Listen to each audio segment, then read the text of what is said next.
Hello Aquarius, Sun, Moon, Rising, and Venus signs. Kamusta kayo? Sana po'y nasa mabuti kayong kalagayan.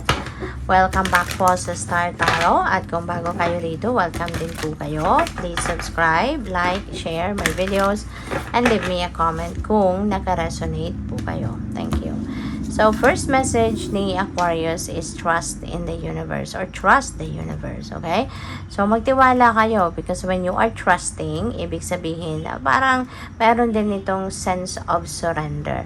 So, parang kapag nagtitiwala ka 100% sa universe, parang nililift up mo na sa kanya din, no? Lahat ng concerns mo, goals mo, mga pangarap mo, heart desires mo, yung mga gano'n, no? So, magtitiwala ka na siya nang bahala sa'yo, no? Or siya na yung bahalang tulungan ka na matupad mo kung ano man ang mga bagay na gusto mong matupad sa buhay mo.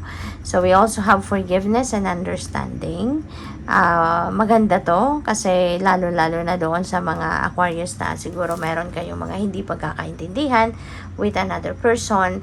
Maaring sa ngayon magkakaroon na kayo ng pagpapatawad, no? Pag-iintindi sa nangyari or sa mga nangyari.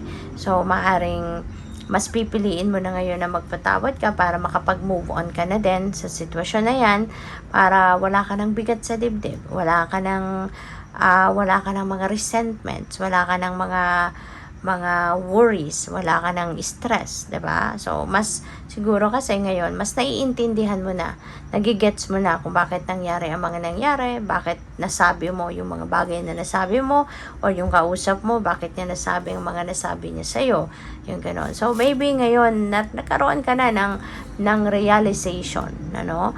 Siguro na naintindihan mo na masyado ngayon kung ano bakit nangyari ang mga nangyari, kaya ngayon, no? You are willing na to forgive. So, which is really good kasi para na makapag-move on ka na mawala na yung tinik mo sa dibdib. So, we have Mother, Father, God. Wow, Aquarius. This is really beautiful kasi, kumbaga, kung Katoliko kayo, si Mother, Father, God, this represents the Holy Trinity. Diba? The Holy Family. Yan, the Holy Family. Yung Mama Mary, Papa Jesus, and Baby Jesus. So, siguro, no, you're very, Aquarius, you're very malapit, no? You're very close to God. Talaga. So, siguro madasalin kayo, siguro lagi kayong nakikipag-usap sa Panginoon, kay Mama Mary, sa Holy Family, in prayer. You know, ay nagpaparamdam sila dito sa reading na to na parang siguro you are in sync with them. Kumbaga, parang parang malapit, no? Malapit kayo sa kanila at malakas yung relationship ninyo with the divine and kay Mama Mary at kay Papa Jesus and kay Baby Jesus.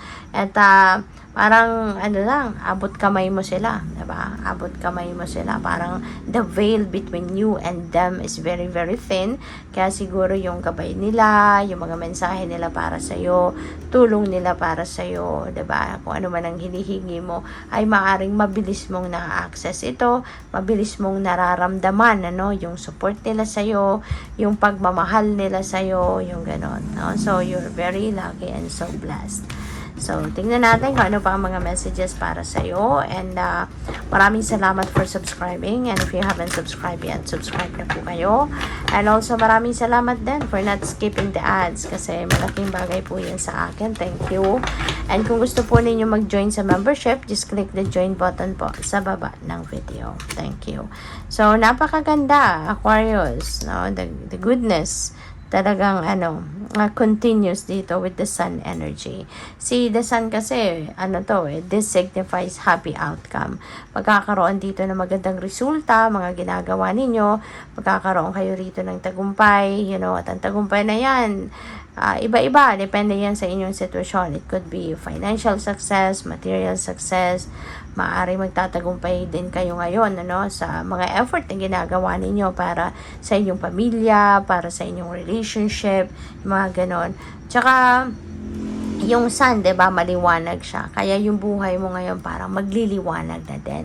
Mapapaligiran na kayo or mababalot na kayo ng liwanag. So therefore, kahit ang isip ninyo, ang dibdib ninyo luluwag na din, magkakaroon na din ng clarity ang isip ninyo, at yung dibdib ninyo, mababalot na siya ng liwanag, kaya kumbaga mawawala na din dyan, mapapawi na din yung mga sama ng loob ninyo, yung gano'n. Kaya siguro, magkakaroon na kayo ng pagpapatawad kasi kumbaga magaan na, ang inyong loob.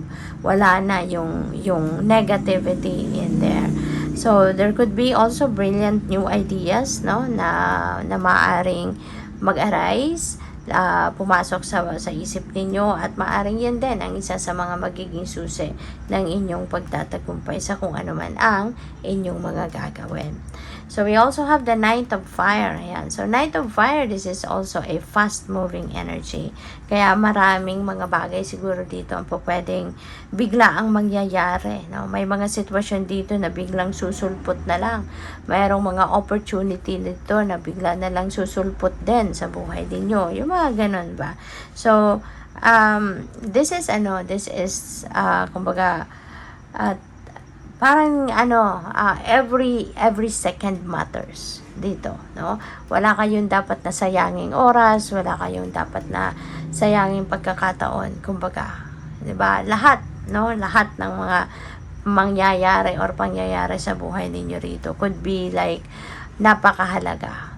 Kaya magiging pwedeng magiging busy kayo, something like that, okay? So, we also have the awakening.